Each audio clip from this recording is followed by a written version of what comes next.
समझ में नहीं आता कि जो कुछ हमने कर दिया उनके साथ, अब तो आखिर सच बोलने वाला क्यों इतना बदनाम होता है। क्यों वापस आएंगे वो? हाथ नहीं लगाओ मुझे, प्लीज मुझसे दूर रहो। Please do not expect anything more from me. Sharjeena Sidra से बात करती है और उसे सारी डिटेल बताती है कि कैसे इन्होंने घर रेंट पर लिया और कैसे रोज़गार का बंदोबस्त किया। तो वहीं शर्जीना के वालिदैन को बहुत फ़िक्र है शर्जीना की। वो इन दोनों से कहते हैं कि तुम लोग हमारे साथ चलो, लेकिन मुस्तफ़ा किसी सूरत भी शर्जीना के वालिदैन के घर जाना नहीं चाहता। लेकिन वो शर्जीना से और इसके वाले से कहते हैं कि आप अपनी बेटी को ले जाएं, शर्जीना को मनाएं, ये मानती नहीं है।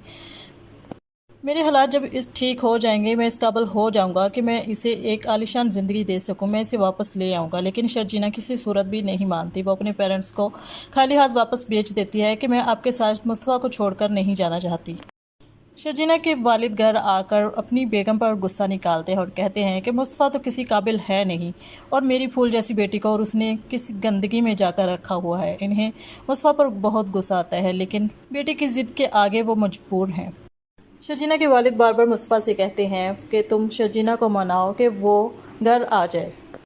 मुस्तफ़ा भी बार बार शर्जीना को फोर्स करता है कि यार तुम अपने वालिद के घर चले जाओ। तो शर्जीना कहती है क्या तुम खुद से मुझको दूर करना चाहते हो, जो बार बार ये बात कर रहे हो?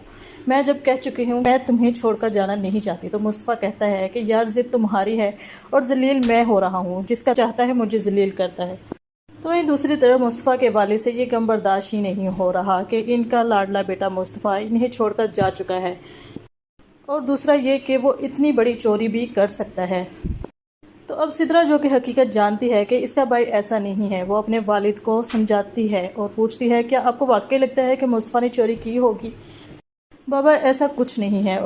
और शर्जीना से एड्रेस मालूम करने के बाद वो पहुंच जाती है अपने मुस्तफ़ा भाई को मनाने के लिए। लेकिन मुस्तफ़ा इससे साफ कह देता है कि मेरा अब घर वालों से कोई भी तल्लक नहीं है। ज़ाहिर है इतनी बड़ी बात हो गई। मुस्तफ़ा को नकारा तो समझा ही इसके घर वालों ने और चोरी का इल्ज़ाम भी लगा दिया। तो वो सिद्रा से भी बेरुखी से बात करता है और कहता है कि आइंदा यहाँ का रास्ता मत नापना। सो नाज़रीन, मज़ीद रिव्यूज़ के लिए मेरे चैनल को सब्सक्राइब करें। शुक्रिया।